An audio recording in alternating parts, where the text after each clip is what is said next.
Mukunda jewellers మొట్టమొదటి factory outlet ఇప్పుడు కూకట్పల్లి, కొత్తపేట్, సోమాజిగూడ మరియు ఖమ్మంలో.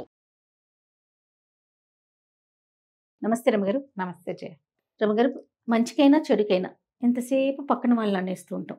మంచి జరిగితే మన గొప్ప, చెడు జరిగితే వాళ్ళ వల్లనే. వేరే వాళ్ళ మాటలు విని బాగుపడే వాళ్ళు ఉంటారు, చెడిపోయే వాళ్ళు ఉంటారు. కానీ పలానా వాళ్ళ వల్ల చెడిపోయారు, మన పిల్లలు పాడైపోయారు, లేకపోతే మనం పాడైపోయాం, మన జీవితం ఇట్లా అయిపోయింది, అదే మాట్లాడుకుంటాం తప్ప అబ్బా వాళ్ళు ఈ మంచి మాట చెప్పారు, ఇది విన్నాను, దీంతో నా జీవితం ఎక్కడికో వెళ్ళింది, ఎక్కడికో వెళ్ళకపోయినా మంచిగా ఉంది కనీసం, అది మాత్రం వినం కదా రమ్మగారు. కొంచెం తక్కువే వింటాను జయ. ఎదుటి వాళ్ళ వల్ల మాకు ఉపయోగపడ్డారు అని చెప్తే అలాంటి పరిస్థితి ఈ రోజుల్లో ఉందంటారా? చాలా తక్కువ కదా, చాలా తక్కువ. రెండో కేటగిరీ ఎక్కువ ఎక్కువ ఉంటారు. వీళ్ళ వల్ల మాకు చెడ్డ పేరు వచ్చింది, అవి వస్తాయి. వీళ్ళ వల్లే మా పిల్లలు చెడిపోయారు, అవి వస్తాయి. ప్రతి వాడెవడో ఒక హత్యా ప్రయత్నమో చేశాడు. ఎందుకు చేశారంటే నా ఫ్రెండ్స్ నన్ను రెచ్చగొట్టారంటాడు. అదే కారణం. మన సినిమాల్లో కూడా చూస్తాం. అమ్మాయి నిన్ను ఎందుకు ప్రేమించదు, నువ్వు దాని వెనకాల పడుతుంటే దానికి నీ మీద ప్రేమ లేకపోవడం ఏంటి, దాన్ని చంపేయాలి, నీకు దక్కంది ఇంకెవరికి దక్కకూడదు, నిన్నే కాదందా దానికి ఎంత గుండెలు, ఇలా పిచ్చిబాగులు బాగుతారు. దాంతో వీడు దాని మీద యాసిడ్ పోస్తాడు, తీసుకుపోయి యాసిడ్ పోస్తాడు, కత్తులు పెట్టి నరికేస్తారు, పొడి చేస్తారు, చంపేస్తారు. ఫ్రెండ్స్ని ఎవరినో తీసుకెళ్ళి దాని మీద ఉసిగొలుపుతారు, పీక విసికేస్తారు. ఎన్ని చూసాం. విచిత్రంగా ఇలాంటివి ప్రోవోక్ చేయబడి చేసినవి కనిపిస్తాయి. కానీ ప్రపంచానికి మంచి సలహాతోటి బాగుపడ్డ వాళ్ళు లక్షల మంది ఉంటారు జయ. వాళ్ళు కనిపించే ఎవరు కనపడరు, చాలా కష్టం. అవును, ఇది హ్యాండిల్ చేయలేకపోతారు జనం. అవును, అది దాన్ని చెప్పరు ఎవరో ఒకళ్ళు. మనం సాధారణంగా ప్రతివాడి జీవితంలో టర్నింగ్ పాయింట్ ఎవడో ఒకటి సలహా వల్లే జరుగుతాయి జయ. అందుకే మనం కొత్త ప్రోగ్రామ్ ఒకటి చేస్తా ఉన్నాం రమ్మగారు, టర్నింగ్ పాయింట్. ఎవరో ఒకళ్ళ మంచి మాట వల్ల, ఎవరో ఒకళ్ళు ఇచ్చిన ఐడియా వల్ల, ఇదేదో చేస్తే బాగుంటుంది, ఇలా కూడా చేయొచ్చు అని చెబితే దానివల్ల పైకి వెళ్ళేవి ఉంటాయి బాగా. చాలామంది ఉంటాయి. ప్రతి వాళ్ళు మీరు ఆలోచించుకోండి. అవును ఫలానా ప్రైమ్ టైంలో వాళ్ళ సలహా చెప్పారు, వాళ్ళు ఎవరో చెప్పారు, అసలు వాళ్ళు ఎవరో కూడా మనకు తెలియక్కర్లా. అవును, స్నేహితులే కావక్కర్లా. ఒక క్యాజువల్ టాక్ వల్ల ఐడియాస్ వచ్చి కూడా మనం టర్న్ అయిపోయిన జీవితాలు బోల్డ్ మంది ఉంటాయి. ఒప్పుకుంటారు, ఒప్పుకోరమ్మా, ఒప్పుకోరు కొంతమంది. నేను ఒప్పుకుంటాను, నేనైతే ఖచ్చితంగా చెప్తా ఆ మాట. ఒక్కొక్కటి టర్నింగ్ పాయింట్. మీరు ఆలోచించండి, నేను చెప్పగలుగుతున్నానా అని. ఏదైనా చెడంగానే మనం వాళ్ళ పేర్లు చెప్పేస్తుంటాం, వీళ్ళ వల్ల వాళ్ళ వల్ల. దానికి మనం ఎంత కారణం అయ్యామని మనం చచ్చినా ఆలోచించాం కదా. మన మనస్తత్వాలు అట్లా ఉంటాయి మనుషులవి. ఒక తమాషా కథ ఉంది జయ. ఒక అడవిలోనట పెద్ద పులి, అది రాజుగా ఉండేదట. తొలి కాలంలో అది రాజు అయినప్పుడు ఒక హంస, నెమలి దాని దగ్గర మంత్రులుగా ఉండేవాళ్ళు. హంస ఎంత మృదువైనది, నెమలి ఎంత నాజుకైనది. హంస నెమలి ఉండేవి. అయితే ఏమైంది, ఒక రోజునట వీళ్ళు అడవిలో కొలువు తీరి అన్నీ మాట్లాడుకుంటుంటే దూరం నుంచి ఒక బ్రాహ్మణుడు వచ్చాడట. పులి పొలకుబ తెలిసిపోతుంది, అది ఉన్నప్పుడు నిశ్శబ్దంగా ఉంటుంది అడవంతా. బ్రాహ్మడు ఆ పులిని చూసి ఉనికిపోయాడట. అప్పుడు ఈ నెమలి, హంస వెళ్ళి బ్రాహ్మడి దగ్గరికి, అయ్యా రండి, మహారాజు గారు కొలువు చేశారు, మా అడవి రాజుగారు, మీరు తప్పకుండా వారిని దర్శించాలి అని వెంబడి పెట్టు తీసుకొచ్చాడు. పులి దగ్గరికి వెళ్తుంటే పెదవులు వణికిపోయి, కాళ్ళు వణికిపోయి వచ్చేసేలాగా ఉంది. మరి పడిపోదు, భయం, వణికిపోతుంటే హంసేమో ఆయన పక్కనే నిలబడి ఆయన ఇట్లా రెక్కతోటి అంటే ఏం భయం లేదు. నెమలి వెళ్ళి, అయ్యా రాజుగారు, ఈ బ్రాహ్మడు మహాపండితుడండి, అసలు ఆయన గొంతు వింటేనే సమస్త వేదాలు మనకు అర్థమైపోతాయి, ఎంత గొప్పవాడో, మీరు కొత్తగా రాజు అయ్యారు, మరి రాజుకి ఎలాంటి లక్షణాలు ఉండాలి, ఒక రాజు ఎట్లా చేయాలి, అవన్నీ మీరు ఇతన్ని అడిగి తెలుసుకుందరు. కానీ బ్రాహ్మణ ఆయన చాలా బాగా చెప్తాడండి, ధర్మశాస్త్రం విడదీసి చెప్పగలుగుతాడు, రండి ఆయనతో మాట్లాడుదురు. కానంటే పులి ఒక్కో అడుగు వేసి దగ్గరకు వస్తుంటే ఉనికి చచ్చిపోయాడు బ్రాహ్మడు.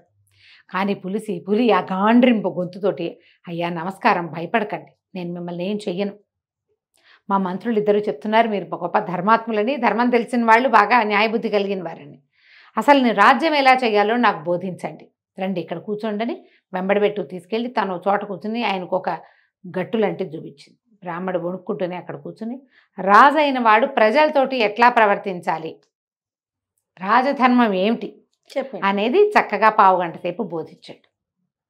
బోధించాక ఈ పూలంది మన దగ్గర రత్నాలు అవి ఉండాలి, అయ్యగారికి దానం చేయండి, అవన్నీ ఇవ్వండి. ఎందుకంటే ఇక అక్కడ ఇక్కడ ఉన్న సైనికులు వాళ్ళు రకరకాల జంతువులు ఉంటాయి కదా, తలా కాసిని రత్నాలు వజ్రాలు వాళ్ళు ఎవరెవరినో చంపేసినవి అవన్నీ ఉంటాయి కదా, ఆ కొన్ని ఒకదాన్ని మూట కట్టి పట్టుకొచ్చినాయి 2 కుందేళ్ళు బ్రాహ్మడి చేతులు పెట్టి.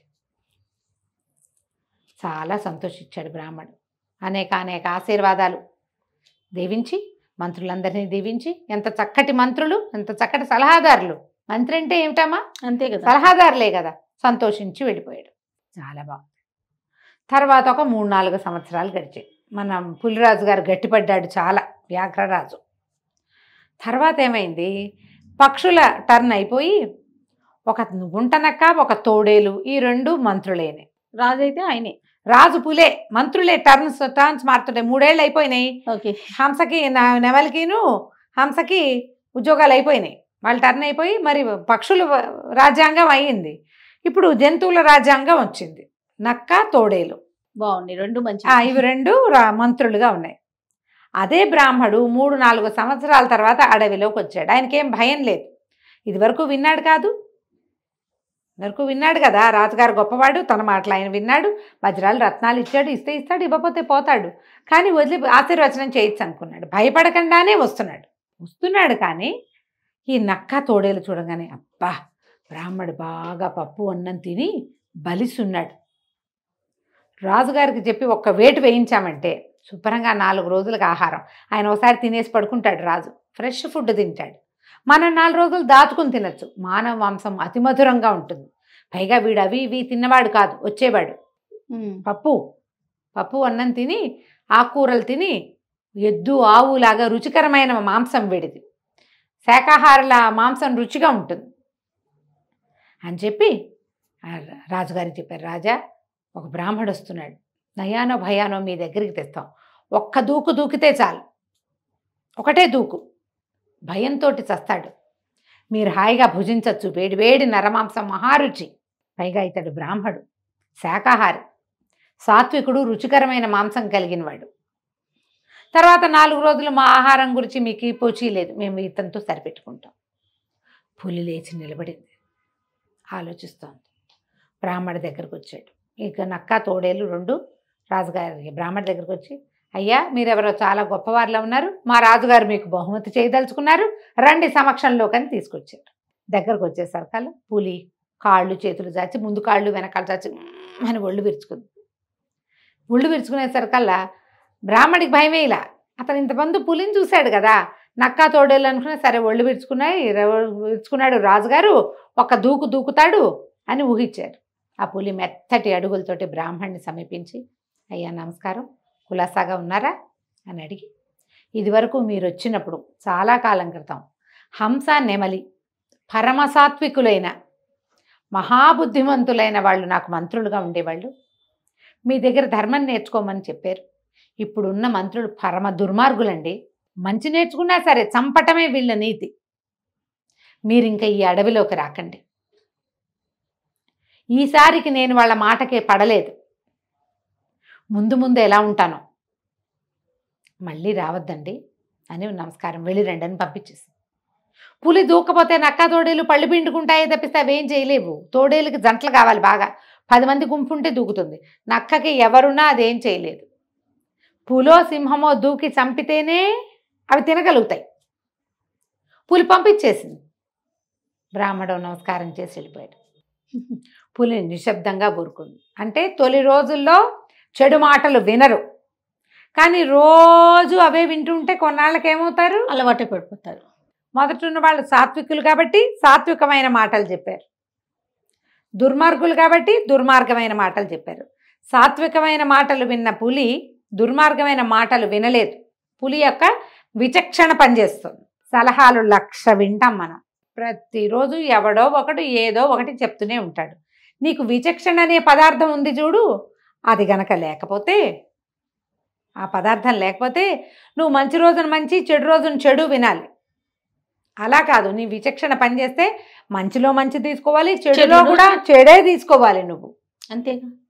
చెడుని కూడా యాప్ట్ తీసేసుకోకూడదు లోపలికి. చెడుని విసర్జించడం, నీకు ఒక విచక్షణ అనేది కావాలి. చెవులు నింపేవాళ్ళవి కాదు, చెవులు వినేవాడు చెవులు కొయ్యమన్నారని చెప్తారు.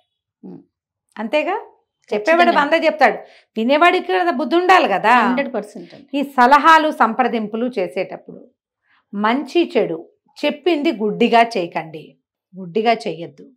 సలహా విని, ఒక మాట విని ఎవరైనా మనని ప్రొవోక్ చేసినా, ఎవరైనా మనని కిందకి లాగేయటానికి ప్రయత్నం చేస్తారు. ఒక్కొక్కసారి అట్లా కూడా జరుగుతుంది. ఈ లెగ్ పుల్లింగ్ చేసేటప్పుడు కానీ, లేదా నిన్ను కవ్వించేటప్పుడు కానీ, అసలు నేనేమిటి, నాకెంత, వీళ్ళు నాకు ఎందుకు చెప్తున్నారు, ఏమిటి విచక్షణ అనేది ఉండాలి. అది ఉంచుకుంటే కనుక ప్రతి విషయంలోంచి మనం మంచిని తీసుకోగలుగుతాం, జీవితానికి ఉపయోగపడేది తీసుకెళ్తాం, చెడు వైపుకి మనం ప్రవర్తించకుండా ఉంటాం. ఈ కథని పిల్లలకి చెప్పండి తప్పకుండా.